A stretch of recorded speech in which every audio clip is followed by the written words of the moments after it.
Hey everybody, thank you for coming.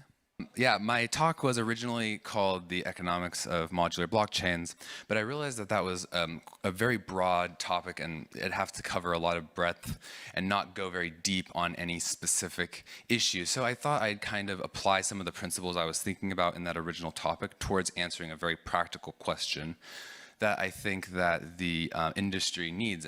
And what I want to answer is, if somebody is an app developer, meaning they're building software for users that serves a purpose, why should they consider to include modular blockchains in their tech stack choice? And before I answer that and go into this, I do want to introduce myself. I'm LZRS. I'm the founder of Modular Cloud. We we have a cloud infrastructure for modular blockchains, and I am on a panel in about an hour from now, and I encourage you all to attend, and we're going to talk more about the specifics of those services that we provide more in depth in that presentation. So, okay, now on to why should people use modular blockchains for their apps. So here's the common narrative of why somebody would want to use, or how a blockchain works. Essentially, there's a user, and this user creates a transaction, and they securely send this transaction to some sort of decentralized network. And once this transaction is off into the internet on this decentralized network, there's this group of nodes that come to consensus, and they verify that this transaction is valid and update the state, and it's broadcast and finalized and sent out to everyone in the world. Now, I think that this is like a common explanation, but I don't think that there's some parts of this type of common conception that I don't like. And the one I want to highlight right now is that I don't like that when people when they say, okay, the user uses the blockchain, because I think that really takes out a really important point and part of the equation. And in doing so, it kind of makes people that are building apps not really understand where they fit into the picture. Because the reality of the situation is that the user is not using the blockchain, they're using a device like a phone or a computer, and on that is some code that's written by some sort of third party, like it's some sort of project, which that is the app. And the developers that are building that app are integrating with the APIs and SDKs provided by the blockchain. So the app developer, in a sense, is the true consumer of the blockchain. And I think, like, as we go on over time, we're gonna transition more from everything being where we tell people, like, okay, this is a crypto app, this is a blockchain app, and a lot of stuff will be going on behind the scenes once developers realize the power that blockchains can provide them just as a technology in their technology stack. So, okay, so imagine you're an alien and you're like coming to Earth, you have no context about this, and you look at these two apps. These are undeniably apps. They're both on the Android Play Store, so you can install these apps on your phone. These are apps. These are not blockchains. They're not decentralized networks, right? There's a Venmo app and the Mycelium Bitcoin wallet. Now, I would ask, what's the difference? I mean, you can say there's a different UI, different name, stuff like that, but by the way, sorry, I thought the time was frozen, but it was actually moving. Never mind. Anyway, so I'm trying to be mindful of my time. Anyway, so if you compare these apps, like they both connect to the internet. One of them, you could say, connects to the Bitcoin network. The other one connects to Venmo's servers. But that, in and of itself, is not a particularly meaningful distinction. What I would say is the difference between these two is that the Bitcoin wallet is actually not only retrieving some data from the network, but it's also doing some sort of verification on that data. And in the way that it does this is it connects to this very powerful API that you can call the Bitcoin node RPC. And what I want to do is I want to, in this talk, propose an abstraction that we can use when we think about talking to RPCs. And this is going to apply to all blockchains, not just Bitcoin. I'm starting with Bitcoin because it's a very simple case. It's basically an app chain for payments. And over time, we've modularized these and expanded the scope of what these protocols can do. But this is going to be an easier case to explain. So I have this abstraction that I'm going to present to you called a cost function. And this is how I think that app developers should be conceptualizing blockchains. Like, they shouldn't be thinking about the internals of the peer-to-peer networking and cryptography. I mean, it's important context. You need to be aware of that. But it's not the fundamental thing that you should think about when you're considering how or if you should integrate a blockchain into your app. So what is a cost function? A cost function is essentially, if you given a statement, it's the cost that the person making that statement would incur if they were to commit fraud. So in the case of Bitcoin, this has a very narrow capability. So if someone says, I sent you 5 Bitcoin, and I'm going to be very much abstracting this process and not talking about actually how this works. This is a very high level description of this process. But if someone says, I sent you 5 Bitcoin, you wouldn't want to necessarily trust that that's true and like do something irreversible like sell your kidney, just trusting that it's true. They could be committing fraud. And the difference between something like Venmo and Bitcoin, both are hard to commit fraud on, but if you use Venmo, you don't actually have the information for how much it would cost to commit that fraud. So you'd probably be fine with Venmo, but there are situations where having that additional information would be good. So in this case, this person claims to have sent 5 Bitcoin to this person in exchange for some service or goods, and this person realizes that the cost to commit fraud in this scenario is lower than the value of the transaction, and now they can make a risk assessment and they can model the risk based on their use case on how confident they are and how they want to interpret that data. Between the two, but I think that they're actually connected. At the last Modular Summit, I gave a talk on the subject. I encourage you to check it out if you're interested in learning more about that, but I'm not going to talk about that here. So how does the cost function work? Essentially, you start off by having this assumption that you have access to the open internet, and through accessing a peer-to-peer network, you're able to scan and get all the possible chains, or maybe not all the possible chains, but among the chains that you can find when you scan the internet is the one that you are looking for, which would be called the canonical chain. It would be like, for example, the longest Bitcoin chain with the highest difficulty. That would be the canonical Bitcoin chain. And what happens is you retrieve data from the network, and then you apply a rule set to actually determine which of these potential canonical chains is the canonical chain. Because you can't, of course, trust anything you hear on the internet. Just because someone says this is Bitcoin, it doesn't mean that it's true. So the way that this works is you can break this down into 2 pieces. First is validity, and the second is a fork choice. So if you think of all these things as just raw bytes, like just blobs, binary data, you will parse that and you'll check if the structure of that data follows the rules of the protocol. That would be checking the validity. And then, even if you have 10 chains, maybe there's 8 of them are valid and 2 of them are invalid, you still have to decide which one is the canonical chain. So a fork choice rule will take 2 potential chains, A and B, and it will return either chain A or chain B, depending on which one it prefers. And if you go through all possible chains that are presented to you from the network with this connectivity assumption, assuming that you're connected to the internet, you should have, by the end of it, the preferred chain out of the whole list will be the canonical chain. And so how this plays into the cost function is that there's this thing, I don't really know what we should call it, but maybe we can call it like security units. Once you have this data, and you're able to, and you know what the canonical chain is, now you can actually statically analyze that binary, and you can determine what would be the security units that it would take if someone had these security units in an abstract sense. Could they commit fraud into the system? So let's go through a concrete example of this. So what we're talking about, Bitcoin, it's proof of work. So there's a certain hash rate, and like a hash rate would be a unit, perhaps. And if you had enough hash rate, you could do a 51% attack. And now, in and of itself, that's not actually that useful, because how do you know how hard it is to do that hash rate? Maybe you can use your laptop or something and commit fraud. So there's another assumption that goes along with this assumption that you have access to the open internet, and that's access to market data. And this is not built into the protocol, so it can be kind of counterintuitive. But this is actually really key to properly utilizing blockchains.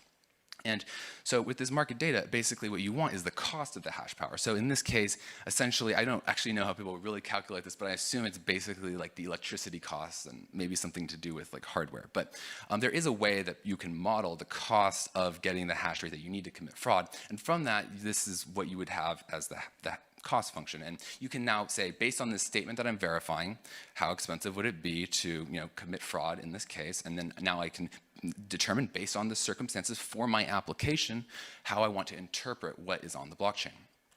And then of course, like, who uses proof of work anymore, I guess, right? So, I mean, proof of stake is exactly the same thing. It's like you have your tokens that can be slashed, and there's a price of a token. You have access to market data. You can do the same exact thing. It works the same way. And so I'm not going to go into this connectivity assumptions, but I do think that this is one area that really does trip people up, because there is an assumption when you're using blockchains that you have access to the open internet, and if you don't, actually a lot of things break down. I think when a lot of people think about it, they just look internally into how the protocol works, and sometimes not all the answers are there. And so that might be a disconnect why some people don't understand the value prop of crypto. But I'm not going to go into this because we just don't have time. But I do want to talk a little bit more about selecting the canonical chain, just to be a little bit more clear about how this works. Essentially, you're getting all the chains, this pseudocode, you're filtering out the valid ones, so now you have a list of valid chains, and now you're just literally running a reduce of the fork choice rule on all the valid chains. But what's interesting is you can actually collapse this down, and you can combine validity into the fork choice rule itself. And it would look something along these lines, where instead of a function that takes A and B as an input and returns either A or B, depending on which one is preferred, you also can return like a nil value if both chains are not valid. So you're just basically checking the validity at the same time as determining what is your preferred fork. And so this is actually, I would argue, like the most concise abstraction on for how a blockchain, like what is a blockchain? Like all this other stuff is implementation details. Like, are you using proof of work or proof of stake? Do you have like Merkle trees? Like a lot of these things are like just it's to achieve this, but this is the actual conceptual like the essence of what we're actually working with here. And but the thing is, though, is again, I want to reiterate that the fork choice rule by itself is not really useful, because you say, okay, this is the valid chain, but like, what's the implication of that, right? You need to have what I call this like broader thing, which is like this cost function, to understand how, like, what does it mean? Like when you find data in this chain, what is the what kind of guarantees can you expect from it, and like how expensive would it be? Like how much can you trust this data, essentially? So I want to now build up from Bitcoin to modular blockchains so we can see how this all ties together. Okay, so Bitcoin had two problems, and I want to focus mostly on this first one. And essentially, the problem with Bitcoin is that it's hard to engage in commerce with Bitcoin. And one reason for that is, of course, you have to get a bunch of people to get Bitcoin wallets. You have to get businesses to put their payroll or their point of sale system on Bitcoin. That's all very hard, and we've made very little progress on doing that. But there's also kind of a more fundamental reason why it's hard, and that's because it's really hard to bridge on-chain and off-chain events. And like the people working in real world assets and like dealing with oracles and stuff, they face this all the time. And I won't go into because we just don't have time, I won't go into the theoretical reasons why, but I think there are some interesting things for why this is true. But I'll give you an example to make this more concrete. So like this was the example we went, so like someone was gonna sell their kidney or something, and this person claimed to send them 5 Bitcoin, but really did not. And they were able to not trust that because they could calculate whether that it was likely that they could be profiting by committing fraud in this scenario. Now, this works in this narrowly defined scope of saying, I sent you 5 Bitcoin. Because essentially, like, that's what the Bitcoin app does. It's a payments app. So the cost function can let you verify that the cost of how much it takes to commit fraud in this case, but it can't do other things. Like, for example, if they claim to have provided the service, you wouldn't be able to verify that that actually happened. You'd have to introduce some sort of oracle, and then that introduces additional risk into the system. And all this kind of risk, the more risk that you introduce into the system, the more you have to have a margin of error on anything that you're calculating, and eventually if you have enough error, that's going to all compound and it's going to be a useless value. So you want to constrain any of those things. You want to have as much to be directly verifiable by the cost function as possible. And so There is a way that Bitcoin could have addressed this and expanded the functionality if they wanted to. And I'm not saying that they should have, I'm just saying they could have. And the way to do this would be to hard fork and add more opcodes and increase the power of their scripting to do the other things, to do other things that people want to do. And the more things that you'd want to do, the more different types of statements you'd be able to verify with this cost function and understand, understand the context around how expensive it would be to commit fraud in these scenarios. And but they didn't do this. And why did they not do this? I think this is a really important point. I actually think it's exactly what you would expect. So there's this thing called Brooks' Law, and it talks about how you add engineers to a project, and it makes it harder to actually complete the project. Because essentially, as you add more people, the lines of communication increase combinatorially. So what this means is, as you add more people to a group, the communication overhead gets way more and more and more difficult. And the implication of this is, at a global scale, you really can't coordinate. It's not possible. It's prohibitive. And that's why these permissionless networks are really great, because you actually don't have to coordinate. And I'm not going to go into this, but I do want to say, just this idea that that blockchains allow people to reach consensus, I think is not a good way at all of looking at it. I think blockchains allow people to verify things and calculate the probability of fraud, but they actually work because you can't come to consensus. Like, for example, a 51% attack or a 66% attack, these would require consensus among the participants of the network. And the fact that those don't happen, because that's very hard and very expensive, is the reason that this works. So we're actually playing off the fact that you can't reach consensus. It's kind of it's maybe not important, but I just thought it was worth mentioning. And so essentially, it makes sense that Bitcoin wouldn't be able to upgrade, because everyone's verifying their own thing independently for their own purpose, and you would have to get the people sending it to upgrade and the people receiving it to upgrade, because you want to be sending what someone's trying to receive and receiving what someone's trying to send, and it's very hard to do. So Ethereum actually fixed this problem, though, because what they did is they modularized the application logic of Bitcoin. And so if you remember, I'm not going to go back a bunch of slides, but I had this diagram where it showed that the cost function, or where the canonical chain is determined by the validity rules and the fork choice rule.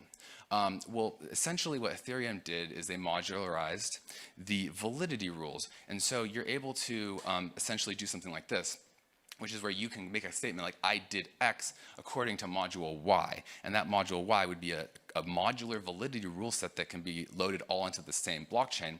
But the thing is since this is modular, you don't actually have to fork the network and reach consensus with the entire developer community and all the users that are verifying the chain. So this allows people to build this stuff and use it in a modular context without the coordination overhead.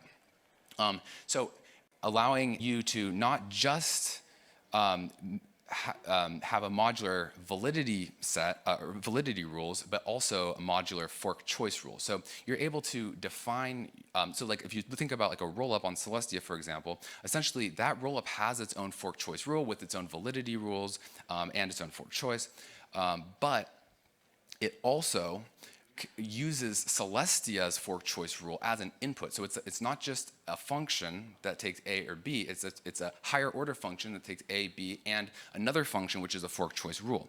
And so in this kind of way, you're able to you're able to import the verification capabilities of other chains into your chain, and that's what a rollup essentially is in its essence. And so this allows you to express a greater number of things that can be verified, and you can understand the cost of fraud in these systems. And so I'll just kind of go through this little three-dimensional diagram. Like initially, we had like an app chain, which was Bitcoin, and you could just basically have different wallets, and they're just verifying these very narrowly useful statements, which is I sent you this many Bitcoins. Then we had Ethereum that would allow for dApps, and this had so many more use cases like NFTs and DeFi and stuff like this, and there's a lot you can do with this. But now what we're going to have is, with modular blockchains, we just kind of added this other dimension here.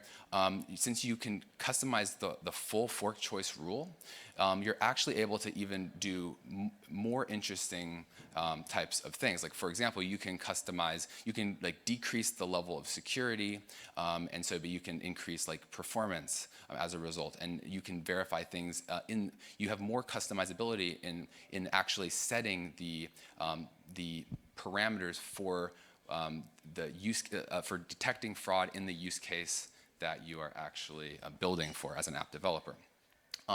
And so, yeah, I think that's my time. So this is like a great place. The conclusion slide was here. So thank you, everybody. I appreciate you coming. Thank you, Liam.